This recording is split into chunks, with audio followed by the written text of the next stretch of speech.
اور اللہ کا وعدہ سچا ہے، اللہ کا وعدہ حق ہے، میں اس کی نعمت بڑھا دیتا ہوں۔ اور میں نے دیکھا ہے اللہ نے اس کی نعمتوں کو بڑھا دیا ہے۔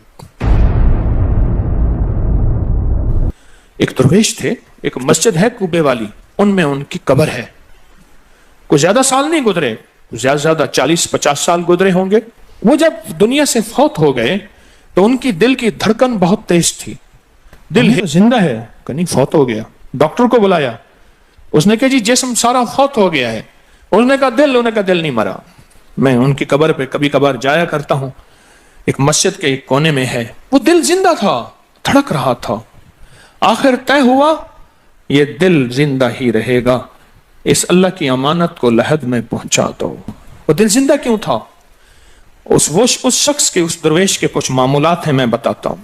وہ کبھی وضو کا پانی ضائع نہیں کرتے تھے، وضو اہتمام سے کرتے تھے، تھوڑے پانی سے وضو کرتے تھے، مسواک استعمال کرتے تھے۔ وہ ہر وقت بندہ ذکر کرتا تھا، اور کبھی سورت ملک نہ پڑھی ہو اور سوئے ہوں، سورت ملک یاد کی، پھر یاد کی سورت ملک، اور کبھی اور درود پاک کا اہتمام کرتے تھے۔ لیکن پڑھتے کیسے تھے؟ آج ایک درود پاک پڑھنے کی ادا مجھ سے سیکھ لیں اور مجھے سکھا دیں، ہم سب سیکھنے والے ہیں۔ رسول اللہ صلی اللہ تعالی علیہ وسلم کا، میرے کملی والے کی اداؤں کا استحضار کرتے ہوئے، میرے حضور کی وفاؤں کا، میرے حضور کے احسانات کا، احسانات ساری کائنات کے جتنے بھی ہیں ان کے احسانات ہیں، میرے حضور کے جو احسانات ہیں ان سے بڑھ کے کوئی احسان نہیں۔ کسی نے امام زید سے پوچھا، جن کے نام پہ زیدی سادات ہیں، وہ ڈوب کے کچھ پڑھ رہے تھے، بہت ڈوبے ہوئے۔ کسی نے پوچھا کہ آقا کیا پڑھ رہے تھے؟ فرمایا درود پاک پڑھ رہا تھا۔ اور پوچھا کہ حضرت یہ ڈوب کے کیا؟ کہا اپنے بڑوں کے احسانات کا استحضار تھا کہ انہوں نے ہم پہ احسان کیا۔ امام زید کی ادائیں ہیں، استحضار ہو ساری کائنات کے احسانات، لیکن جو احسان میرے کملی والے کا ہے وہ کسی کا ہو نہیں سکتا، جو احسان میرے آقا کا ہے وہ کسی کا ہو نہیں سکتا۔ احسانات ہوں۔ اچھا پہلے تصور میں آئیں گے، پہلے زبان پہ، پھر تصور پہ، پھر توجہ پہ، اور پھر ایک وقت ایسا آئے گا، ایسا محسوس ہوگا کہ میرا حضور ہے، ان کے ہاتھ مبارک ہیں، حوض کوثر کا پیالہ ہے، وہ مجھے دے رہے ہیں، میں پی رہا ہوں، اور اس کا ذائقہ میری زندگی میں کبھی جائے گا ہی نہیں۔ ایسا ہوتا ہے، جن کے ساتھ یہ بیتی ہے بات، ایسا ہوتا ہے، اور 100% ہوتا ہے، اور 100% ہوتا ہے، ایسا ہوتا ہے۔ مشق کرتے کرتے آپ اس مقام تک پہنچ جائیں گے، مشق کرتے کرتے اس مقام تک پہنچ جائیں گے، خود محسوس ہوگا اور جاگتی آنکھوں سے محسوس ہوگا۔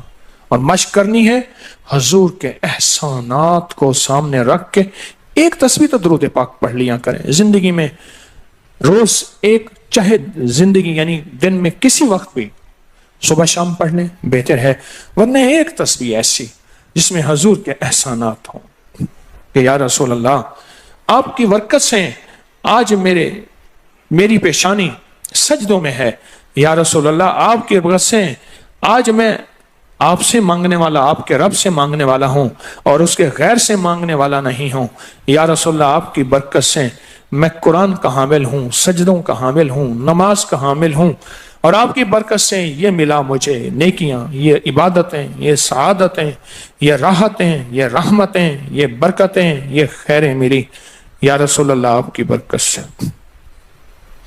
ایک تصویر ایسی ہو جس میں میرے آقا کے احسانات کا سخت ترین تصور ہو، سخت ترین خیال ہو اور سخت ترین استحضار، ایک تصویر ایسی ہو۔ اچھا پہلے یہ تصور میں بات آئے گی، پھر تصور بڑھتا چلا جائے گا، پھر یہ تصور ترقی کی راہیں اختیار کرے گا، پھر یہ ترقی اور آگے بڑھے گی، بڑھتے بڑھتے ایک وقت ایسا آئے گا کہ احساس ہوگا کہ حضور سامنے تشریف فرما ہے اور میں آقا کے قدموں میں بیٹھا ہوں۔ آنکھوں سے، جاگتی آنکھوں سے جلوے نظر آئیں گے، جاگتی آنکھوں سے نقشے نظر آئیں گے، جاگتی آنکھوں سے دیدار مصطفیٰ نصیب ہو۔ کئی درویش تھے، کئیوں نے کہا ہمارے لاہور میں شادرہ ہے، وہاں ایک صاحب تھے، کسی درویش کے پاس گئے، اس نے کہا جی مجھے حضور کا دیدار کرا دیں. فرمایا آنکھیں بند کر کی تو اس دم اس کی جھٹکے سے آنکھیں کھولی. کہا اللہ کی قسم میں نے حضور کا دیدار کر لیا.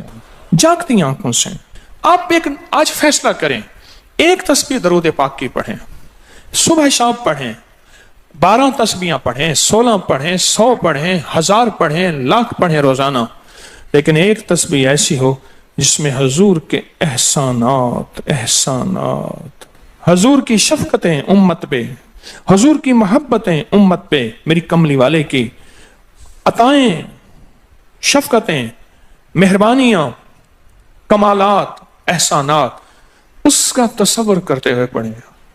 پہلے تصور نہیں جمے گا، پھر آہستہ آہستہ یہ تصور توجہ میں تبدیل ہوگا، پھر یہ توجہ دھیان بن جائے گا، پھر دھیان اعتقاد بن جائے گا، ایقان کہتے ہیں جسے، پھر ایقان یقین کی شکل اختیار کرے گا. جب یقین بنے گا نا، پھر ایسے اللہم صلی علی پڑھیں گے اور صلی علی کے سارے نقشے سامنے آ جائیں گے، صلی علی کے سارے نقشے سامنے آ جائیں گے، ساری کیفیتیں سامنے آ جائیں گے. ایسے لوگوں کو سنو جو فائدہ ہوتا ہے وہ طی الارض حاصل ہو جاتا ہے. ایسے لوگوں کو طی الارض حاصل ہو جاتا ہے. طی الارض یہ ہے کہ اللہ کے بعض اولیاء بندے ایسے ہیں، وہ پہلا قدم اٹھاتے ہیں تو دوسرا قدم 1400 میل کا ہوتا ہے. پہلا قدم کے بعد جب دوسرا قدم، وہ 1400 میل کا. طی الارض کی آج میں نے آپ کو بنیاد بتا دی. وہ میرے آقا کی محبتیں اور میرے آقا کے احسانات اور میرے کملی والے کے احسانات کا تصور کر کے استحضار قلبی، استحضار لسانی، یہ پڑھ کے درود پاک پڑھیں. زبان سے درود پاک پڑھیں، قبول. بے دہانی سے پڑھیں، قبول. درود ہے ہی ایسی عبادت، بے توجہ سے پڑھیں، قبول. مصروف زندگی میں پڑھیں، قبول. وضو پڑھیں، قبول. بے وضو پڑھیں، قبول. پر ایک تسبیح کوئی ایسی بھی پڑھ کے دیکھ لیں جو میری آخرت کا سامان بن جائے، اور دنیا میں مرنے سے پہلے اللہ میرے دل کی آنکھیں کھول دے. چہرے کی تو کھلی ہیں، اللہ دل کی کھول دے. ہاں، دل کی آنکھیں جس کی کھل جاتی ہیں وہ زندگی میں کامیاب، دنیا میں کامیاب، عزتوں کے تاج، شان و شوکت کے تاج. جس کی دل کی آنکھیں کھل جاتی ہیں وہ نامراد بھی ہے نا تو بامراد ہو جاتا ہے. اور جو بندہ حضور کے احسانات کے ساتھ ایک تسبیح درود پاک کی پڑھے گا وہ نامراد سے بامراد ہوگا. اور بامراد کیسے ہوگا؟ ذرا غور سے سنیں. بامراد کیسے ہوگا؟ ذرا غور سے سنیں. بامراد ایسے ہوگا کہ اللہ پاک اگر اس کی پیشانی پہ بدبختی، شقاوت، ذلت، لعنت لکھی ہے، اللہ درود پاک استحضار سے پڑھنے کی برکت سے اس کی پیشانی پہ رحمت، عطا اور شفقت، مہربانی، محبت اور کرم لکھ دیتا ہے. ایک تسبیح ایسی پڑھ لیں جس ایک تسبیح پہ استحضار ہو، دل کی کیفیتیں، دل کی گہرائیاں ہوں، جس ایک تسبیح پہ. اس ایک تسبیح کے بعد پھر آپ اپنے وجود کو دیکھیں. ایک فائدہ اور ہوگا جو جنہوں نے یہ عمل کیا انہوں نے بتایا. ایک فائدہ اور ہوگا، وہ فائدہ یہ ہوگا کہ جسم ہواؤں میں تحلیل ہو جائے گا. یہ وجود ختم ہو جائے گا، یہ جو موجودہ وجود ہے. دیکھیں آپ جو خواب دیکھتے ہیں نا وہ بھی آپ کا وجود ہوتا ہے، وہ روح کی دنیا کا وجود ہوتا ہے، یہ تن اور من کی دنیا کا وجود ہے. اس وجود کو فنا ہے، روح کی دنیا کے وجود کو فنا نہیں ہے، بقا ہے. پھر آپ کو روح کی دنیا کا وجود ملے گا، اور روح کی دنیا کا وجود پھر کائنات کی سیر کرے گا اور کائنات کے جلوے دیکھے گا، کائنات کے مظاہر اور منظر دیکھے گا. پھر آپ زبان پہ نہیں لا سکیں گے کہ لوگوں کے برتن چھوٹے ہیں. اور فرمایا پھر یہ شخص اپنے آپ کو چھپائے گا ایسے جیسے کوئی ناپاک کپڑے کو چھپاتا ہے، اپنے عیبوں کو جو چھپاتا ہے ایسے اپنی اس ولایت کو چھپائے گا. ایک تسبیح سے ابتدا ہوتی ہے، ایک تسبیح سے. میرے شیخ رحمت اللہ علیہ نے مجھے 1984 میں بیعت فرمایا اور اس ایک تسبیح کے پڑھنے کی ترتیب فرمائی. اللہ کرے مجھے بھی مل جائے. مشق کریں، محنت کریں، ایک تسبیح ایسی مل جائے درود پاک کی جو میرے وجود کے اندر کے سارے نظام کو دھو دے، میرے من کو، میرے تن کو دھو دے، میرے جذبوں کو دھو دے، میری آنکھوں کو، میرے کانوں کو دھو دے، میرے ہاتھ پاؤں کو دھو دے، میری ناپاک تنہائیوں کو دھو دے، اور ایسا دھو دے کہ جب اللہ کے حضور حاضر ہوں جیسے میرا کفن سفید ہو ایسے میرا دل بھی سفید ہو، سیاہ نہ ہو۔ یہ ایک تسبیح میری زندگی میں، ایک تسبیح ایسی ہو، میرے حضور کا احسان کر، آپ کے احسانات، اللہم صلی علی محمد و آل محمد، اللہم صلی علی محمد کما تحب و ترضى له، اللہم صلی علی محمد بعدد کل دائن و دوائن وبارک وسلم۔ کوئی بھی درود، مسنون درود ہے، اسے پڑھیں، ایک تسبیح پڑھیں، پر پڑھیں ایسے۔ اور میں یہ نہیں کہتا کہ صرف ایک ہی پڑھیں، یہ میں ابتدا بتا رہا ہوں، یہ ابتدا بتا رہا ہوں۔ اگر اس ابتدا میں ایک تسبیح ایسی پڑھنی شروع کر دیں، زندگی کمال، حیرت انگیز کمال۔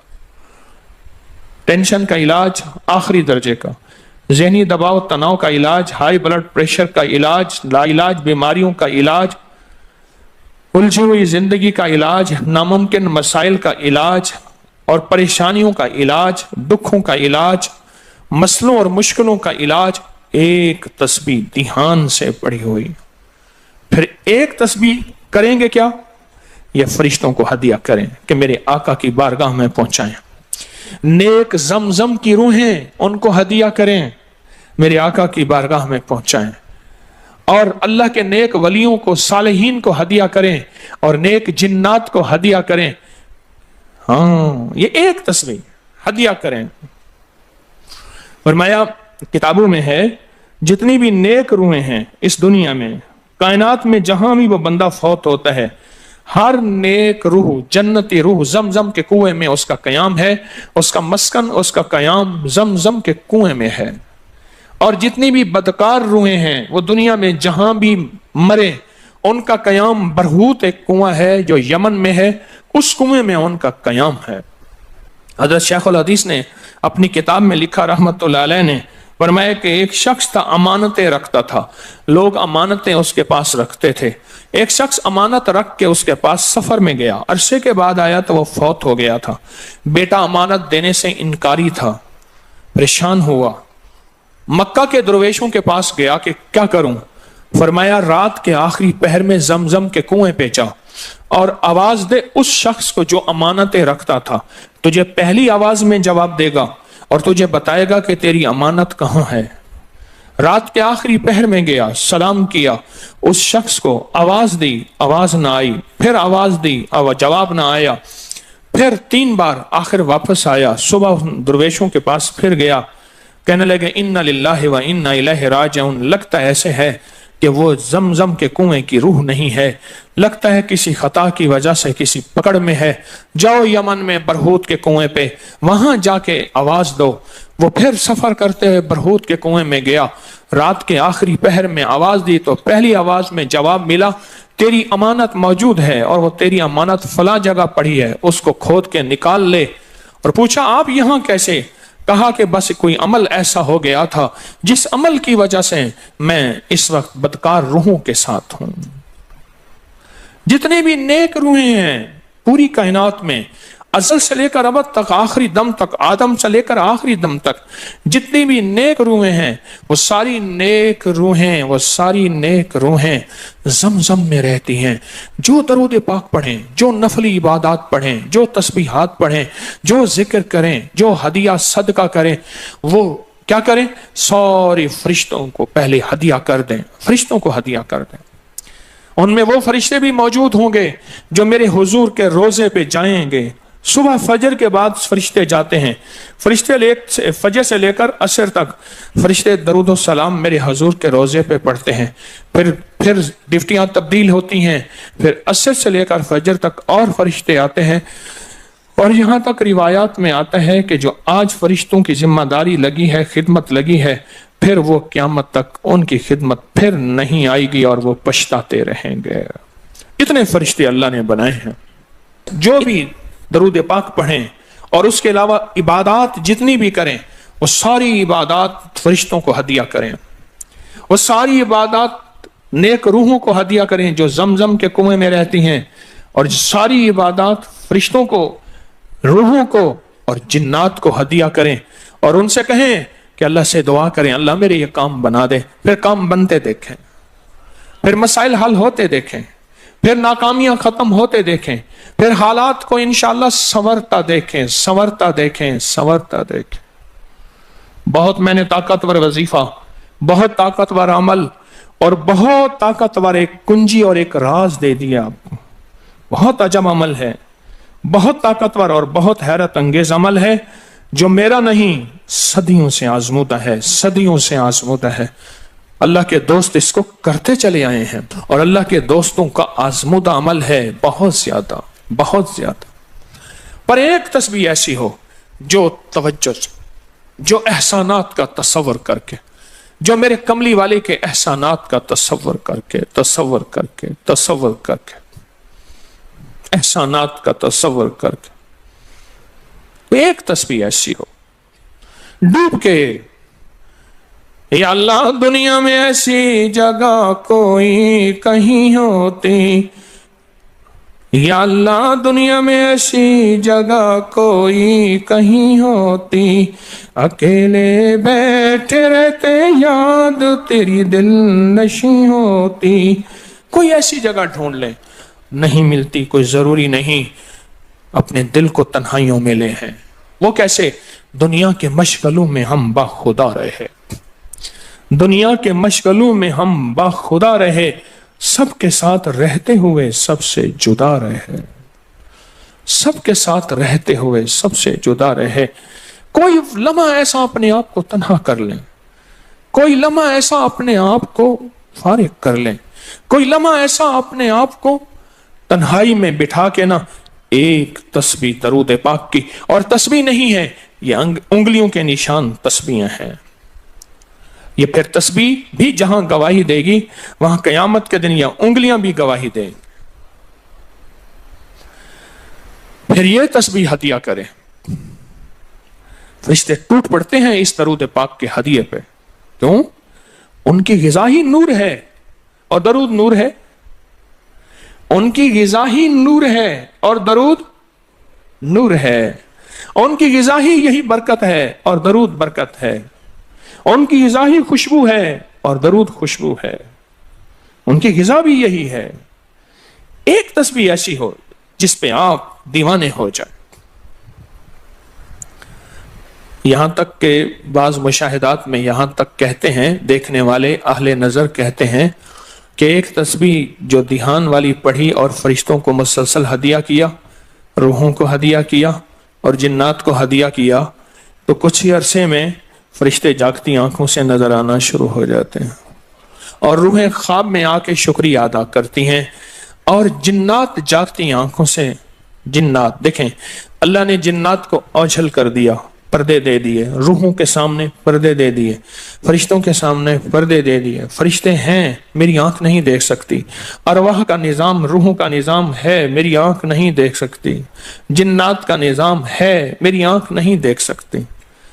اللہ پاک پھر پردے ہٹا دیتے ہیں، رخ سے پردے ہٹے، رخ سے پردے ہٹے، طور جلنے لگا، میرے ساقی کا مجھ پہ کرم ہو گیا، میرے ساقی کا مجھ پہ کرم ہو گیا۔